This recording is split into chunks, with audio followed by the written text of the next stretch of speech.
It's really easy to set up this one camera streaming package. I'll show you how to do it right now. First, you're going to want to power up your Datavideo PTZ camera and make sure it is in DHCP mode. We have a Ethernet cable. So first we're going to connect the Ethernet cable to the LAN port / PoE port of your Datavideo PTZ camera. And then you're going to want to connect it to the LAN port of the Datavideo RMC-2. And then we get a USB-C cable, which comes with the Datavideo RMC-2. It's a short cable only for power. So first with the Datavideo RMC-2P, we're going to have it assign an IP address to the Datavideo PTC-155. So before we power it on, you're going to want to hold the camera 3 and slow button. We're going to hold those together and power it on. I have my fast button in red illuminated. That means it's in server mode. It's going to assign an IP address to any camera that's connected to it.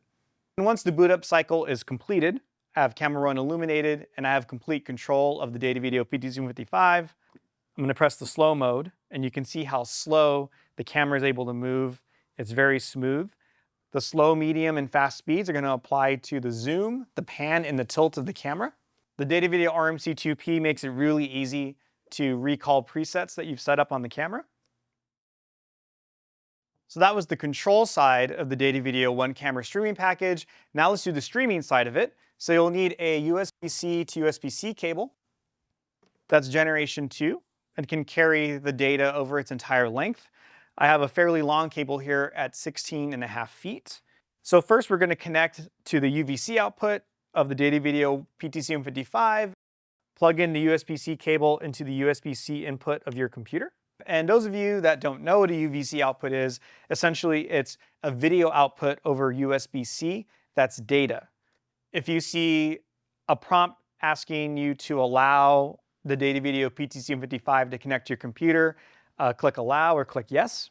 To add the Datavideo PTC-155 as a device for OBS, we're going to go to Add Source, select a video capture device. This is going to be the Datavideo PTC-155. Going to press OK. Here it is listed as a discovered and supported device. And there we go. This is a very unflattering angle of me. I'm going to go ahead and get some help from my buddies over here.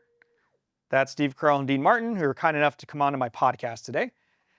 Going to press OK. And then we're going to resize this.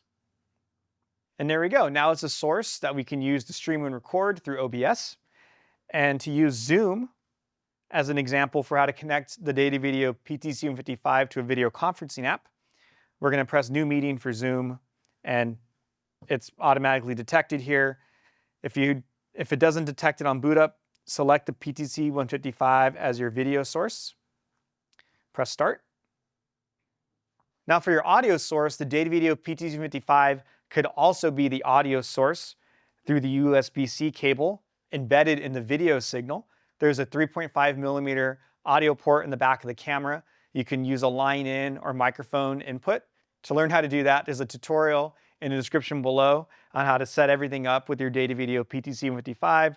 There's also tutorials in the description below for the Datavideo RMC-2P. And to learn more about the Datavideo one camera streaming package and find a local dealer, go to datavideo.com.